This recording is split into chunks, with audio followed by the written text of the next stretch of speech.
இந்த பல்லவனோட அம்மா ஏதோ ஒரு பெரிய விஷயத்த மறைக்கிறாங்க. இவங்க கண்டிப்பா குடும்பத்தையே பிரிச்சுருவாங்க அப்படின்னு நினைக்கிறவங்க, மறக்காம கமெண்ட்ல சொல்லுங்க. நிலா பல்லவனுக்கு நல்லது பண்றேன் அப்படின்ற பேர்ல, இப்போ புதுசா அவங்க அம்மாவையும் கூப்பிட்டுட்டு வந்துட்டாங்க. ஆனா இதனால பிரச்சனை தான் வரும் அப்படின்னு நான் நினைக்கிறேன். சோழன் இருந்துட்டு நடேசன் கிட்ட பேசுறாங்க. அவங்க உங்களோட பொண்டாட்டி தானே, ஏன் மூஞ்சி தூக்கி இப்படி வச்சுக்கிட்டு இருக்கிறீங்க? அப்படின்ற மாதிரி கேட்குறாங்க. உடனே அதுக்கு நடேசன் இருந்துட்டு, நீங்க தேவையில்லாம இந்த வினைய போய் நீங்க இழுத்துட்டு வந்திருக்கீங்க. உங்கள யார்றா கூட்டிட்டு வர சொன்னது? இது என் வீடு. யார் தங்கணும், யார் தங்கக்கூடாதுன்னு நான் தான் சொல்லணும். உங்க இஷ்டத்துக்கு யாரனாலும் கூட்டிட்டு வந்து தங்க வைப்பீங்களா? அப்படின்னு சொல்லி கேட்குறாங்க. நாங்க உங்கள இந்த வீட்ல வச்சிருக்கிறதே பெரிய விஷயம். இதுல நீங்க இவங்கள வேற சொல்றீங்களா? என்னதான் இருந்தாலும் அது உங்க ஒய்ஃப் தானே! நீங்க பல்லவனோட அப்பா தானே! அப்படி இருந்தும் உங்களுக்கு உங்க பொண்டாட்டி மேல அக்கறையே இல்லையா? அப்படின்னு சொல்லி சொல்றாங்க. யாருக்கு யாருடா பொண்டாட்டி? தெரியாம பேசாதீங்கடா. இப்போ நான் சொல்றேன், நம்ம குடும்பம் நாசமா போனதுக்கு காரணமும், உங்க அம்மா உங்களலாம் விட்டுட்டு செத்து போனாளே, அதுக்கு காரணமும் இந்த பொம்பள தான். யார் சொன்னது? பல்லவனோட அப்பா நான் தானு அப்படின்னு சொல்லிட்டு கோவத்துல நடேசன் வந்து கத்துறாரு. ஒண்ணுமே புரியாம சோழன் இருந்துட்டு, "என்ன சொல்றீங்க?" அப்படின்னு சொல்லி கேட்குறாங்க. "எங்கடா நான் தலப்பாடா அடிச்சுக்கிட்டேனே, கூட்டிட்டு வராதீங்கடா, வராதீங்கடான்னு சொன்னேனே, ஏன் எனக்கு தான் இருக்கிற இடம் தெரியாமலா இருக்கும்? நான் போய் கூப்பிட்டுருக்க மாட்டேனா? ஏன்டா இப்படி பண்ணீங்க? குடும்பம் மொத்தமும் உட்காந்து அழப்போறீங்க பாருங்க" அப்படின்னு சொல்லி சொல்றாங்க. சோழனுக்கு ஒண்ணுமே புரியல. இந்த ஆள் என்ன இவரோட பொண்டாட்டி இல்லன்னு சொல்றாங்க. அப்ப பல்லவன் வந்து நம்ம அப்பாவுக்கு பிறக்கலையா? பல்லவனோட அப்பா வேற யாருமா? ஐய்யயோ! இந்த விஷயம் தெரிஞ்சுச்சுன்னா, பல்லவனோட நிலைமை என்ன ஆகுறது? அம்மாவே வேறன்னு தெரிஞ்சதுமே பல்லவன் இந்த வீட்ட விட்டு வெளியில போணும்னு நெனச்சான். அப்பாவும் இல்ல அப்டின்னா என்னலாம் நெனச்சிருப்பான்? அப்படின்னு என்னலாம் நினைப்பான்? அப்படின்னு சொல்லிட்டு சோழன் ரொம்பவே யோசிக்கிறாங்க. அப்போ நிலா வந்து பல்லவனோட அம்மாகிட்ட பேசிட்டு இருக்கிறாங்க. "நீங்க வந்து இங்கேயே இருங்க. இனிமே நீங்க எங்கேயும் போக வேண்டாம். நீங்க பல்லவன பார்த்துக்கோங்க." அப்படின்ற மாரிலாம் நெறைய பேசிட்டு இருக்கிறாங்க. இந்த சமயம் பார்த்துட்டு சோழன் வந்து நிலாவ கூப்பிடுறாங்க. கூப்பிட்டுட்டு, "உங்ககிட்ட முக்கியமான விஷயம் பேசணும். வாங்க கொஞ்சம் வெளியில போவோம்ன்னு" சொல்லும்போது, "என்ன பேசுறதா இருந்தாலும் இங்கேயே பேசலாம்ல." அப்படின்ற மாரி சொல்றாங்க. "நீங்க கொஞ்சம் வாங்க. நான் உங்ககிட்ட ஒரு சில விஷயங்கள் பேசணும்னு" சொல்லிட்டு கூட்டிட்டு போறாங்க. அப்போ "வெளியில போலாம்." அப்படின்னு சொல்லிட்டு வெளியில போய் கூட்டிட்டு போறாங்க. "நம்ம பண்ணது தப்பா இருக்குமோ அப்படின்னு தோணுது." அப்படின்ற மாரி சொல்றாங்க. "என்ன சொல்றீங்க? பல்லவன் பார்த்தீங்களா? எவ்வளோ சந்தோஷமா இருக்கான். எனக்கு அவரோட சந்தோஷம் மட்டும் தான் முக்கியம்." அப்படின்ற மாரி சொல்றாங்க நிலா. "அது சரிதான். ஆனா, அ எங்க அப்பாவ பார்த்தீங்கல்ல, அவரோட ஒய்ஃப் தான் வந்திருக்கிறாங்க. என்னதான் இருந்தாலும் கட்ன பொண்டாட்டி மேல இத்தன வருஷம் கழிச்சு பார்த்தாலும் ஒரு பாசம் அப்படிங்கிறது இருக்கும். ஆனா, எங்க அப்பா சொல்றத பார்த்தா வேற மாரி இருக்கு." அப்படின்ற மாரி சொல்றாங்க. "என்ன சொல்றீங்க நீங்க?" அப்படின்னு சொல்லி கேட்கும்போது, "இல்ல எங்க அப்பா என்ன சொல்றாங்கன்னா, அ இந்த பொம்பளைய நான் கல்யாணம் பண்ணேன் நீ பார்த்தியா? உங்க அம்மா சாகுறதுக்கு காரணமே இந்த பொம்பள தான்." அப்படின்ற மாரி சொல்றாங்க.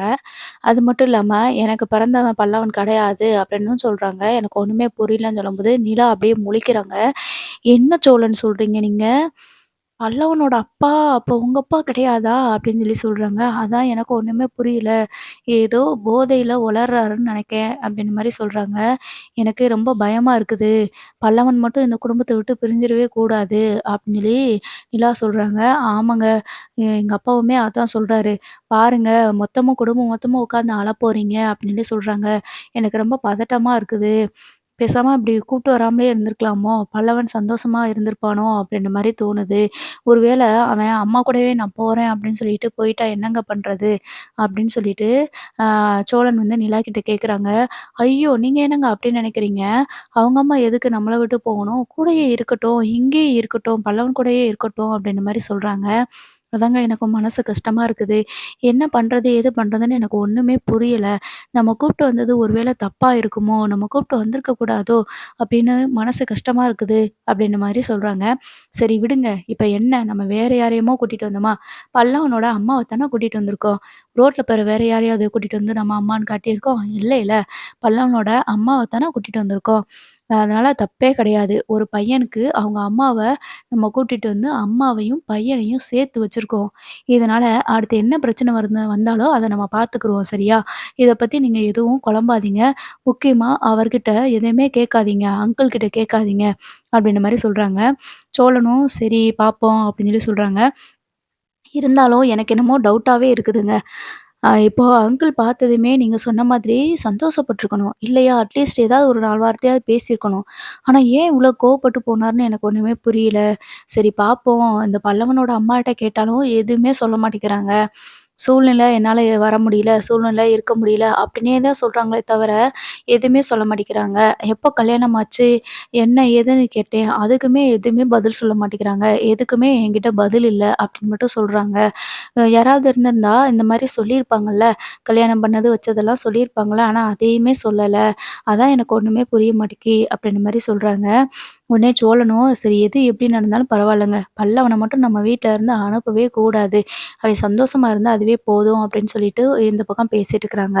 இன்னொரு பக்கம் பார்த்தீங்கன்னா, எல்லாரும் வேலைக்கு போனதுக்கப்புறமா, ஆ பல்லவனோட அம்மா மட்டும் இருக்காங்க இல்லையா? அப்ப நடேசன் போயிட்டு, "நீ எதுக்கு இங்க வந்த?" அப்படின்னு சொல்லிட்டு கத்துறாரு. "இல்ல உங்க பிள்ளையும், உங்க மருமகளும் தான் என்னைய கூப்பிட வந்தாங்க. தேடி கண்டுபிடிச்சு கூப்பிட வந்தாங்க. நானாவா வந்தேன்?" அப்படின்ற மாதிரி அவங்க பேசுறாங்க. ஏற்கனவே அவங்க வந்து ரொம்ப திமிரா தானே பேசுறாங்க. ஸோ அந்த மாரி பேசுறாங்க. அப்போ அவங்க வந்து கூப்பிட்டாங்கன்னா, "நீ வந்துருவியா?"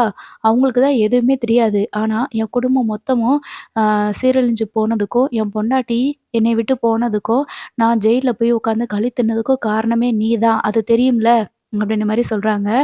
"அதெல்லாம் நான் கிடையாது. அது ஒரு சூழ்நிலையில அப்படி நடந்துருச்சு." அப்படின்ற மாதிரி அவங்க சொல்றாங்க. "இப்போ எதுக்காக இப்ப நீ வந்த? இத்தன வருஷமா உன் பிள்ளைய இங்க விட்டுட்டு போனியே! நீ தேடி வந்தானா? தேடி வந்தியா? இல்லைன்னா அவனோட அப்பன் தேடி வந்தானா? எதுவுமே கிடையாது. இப்ப மட்டும் வந்துட்டு இத்தன வருஷமா வளர்த்து நாங்க வச்சிருப்போமா? திடீர்னு வந்துட்டு நீங்க உறவு முறை சொல்லிக்கிட்டு பாசத்த கொண்டாடுறதுக்கு வந்துருவீங்களா?" அப்படின்ற மாரி சொல்றாங்க. உடனே "என்னதான் இருந்தாலும் அது என் பிள்ளை தானே! என் பிள்ளைய தேடி வர்றதுல என்னைக்குனாலும் நான் வரத்தான் செய்வேன்." அப்படின்ற மாரி சொல்றாங்க. "எனக்கு தெரியாது. நான் இப்ப போயிட்டு வர்றதுக்கு முன்னாடி எங்க வீட்ல நீ இருக்கக்கூடாது. கண்ணுக்கு தெரியாம இதே மாதிரி எங்க போனியோ அங்க போய் தொலைஞ்சிரு. நீ இந்த வீட்ல இருக்கவே கூடாது." அப்படின்ற மாதிரி சொல்றாங்க. ஆனா, இவங்களுக்கு தான் போறதுக்கு வேற இடம் கிடையாதே! அவங்க வீட்டுக்கு போனா மறுபடியும் வட்டி காசு கேட்டு கடன்காரங்க வந்து தொல்ல பண்ண ஆரம்பிச்சுருவாங்க. அதனால இங்க இருந்தா இவங்க சேஃபு அப்படின்னு சொல்லிட்டு நினைக்கிறதுனால என்ன செய்றாங்கன்னா, "நான் இங்க தான் இருப்பேன்." அப்படின்ற மாதிரி சொல்லிர்றாங்க. அப்படி நான் போறதா இருந்தா, பல்லவனையும் கூட கூட்டிட்டு தான் போவேன். என் பிள்ளைய மட்டும் நான் எதுக்கு தனியா விட்டுட்டு போகணும்? இத்தன வருஷமா அவன் நல்லா இருந்தா போதும் அப்படின்னு நெனச்சேன். இப்போ நான் கூட்டிட்டு போறேன் அவன அப்படின்ற மாரி சொல்றாங்க. இத்தன வருஷமா ஒரு வேள நான் அவன பார்க்காமலே இருந்திருந்தேன்னா, அப்படியே போய் சேர்ந்திருப்பேன். ஆனா இப்ப என் பிள்ளைய நான் பார்த்துட்டேன். இப்படி கண்ணுக்கு முன்னாடி வளர்ந்து நிக்கிற பிள்ளைய விட்டுட்டு என்னால எப்படி போக முடியும்? அதனால நான் போறதா இருந்தா, வீட்ட விட்டு போறதா இருந்தா, நான் பல்லவனையும் கூட கூட்டிட்டே போயிர்றேன் அப்படின்ற மாதிரி சொல்ல, உடனே நடேசன் வந்துட்டு கோவத்துல கத்திட்டு அங்கருந்து போயிர்றாரு. ஏன்னா, பல்லவன இந்த வீட்ல இருந்து அனுப்புறதுக்கு அவருக்கு மனசு இல்ல. அதனால கோவிச்சுட்டு போயிர்றாரு. அதுக்கப்புறமா அங்கேயே பல்லவனோட அம்மா வந்து அந்த வீட்லயே டேரா போட்டுர்றாங்க, தங்கிர்றாங்க. எனக்கு தெரிஞ்சு நெறைய பேர் கமெண்ட் பண்ண மாதிரி, பாண்டிக்கு அந்த கடைய லீஸ்க்கு எடுத்து தர்றதுக்காக சேர்த்து வச்சிருக்கிற காசு எல்லாத்தையும் கடன்காரங்களுக்கு குடுக்கணும்னு சொல்லிட்டு இந்த பொம்பள எடுத்துட்டு போனாலும் போயிரும். அப்படி இல்லைன்னா, கொஞ்ச நாள் கழிச்சு இங்கேயே இந்த அம்மா இருந்ததுக்கு அப்புறமா கொஞ்ச நாள் கழிச்சு இந்த அம்மாவோட அந்த ஹஸ்பண்ட் அந்த ஆள் இருக்கார் இல்லையா? அவர் வந்ததுக்கப்புறமா மொத்தமா சேர்ந்து வெளில போவாங்களோ! அப்டின்னும் தோணுது. ஆக மொத்தத்தில பல்லவன் வந்து நடேசனுக்கு பிறக்கல அப்டிங்கிற சீன் வரும்போது, மொத்தமா இந்த குடும்பம் பிரியும். குறிப்பா பல்லவன் வந்துட்டு எனக்கும் இந்த வீட்டுக்கு சம்மந்தமே இல்லாம இருக்கும்போது, நான் எப்டின்னு இங்க இருக்கிறது? அப்பா அம்மா தான் வேறையா இருந்தாலும், அப்பா ஒருத்தர் தானே! அப்டின்னு சொல்லிட்டு கொஞ்சமாவது ரத்த சம்மந்தம் இருக்குன்னு நெனச்சுட்டு நான் இருந்தேன். எனக்கும் இந்த வீட்டுக்கும் எந்த பந்தமும் இல்ல, எந்த சம்மந்தமும் இல்லன்னு நெனைக்கும்போது, நான் எப்படி இருக்க முடியும்னு பல்லவன் கண்டிப்பா பெட்டிய தூக்கிட்டு கிளம்ப போறாரு.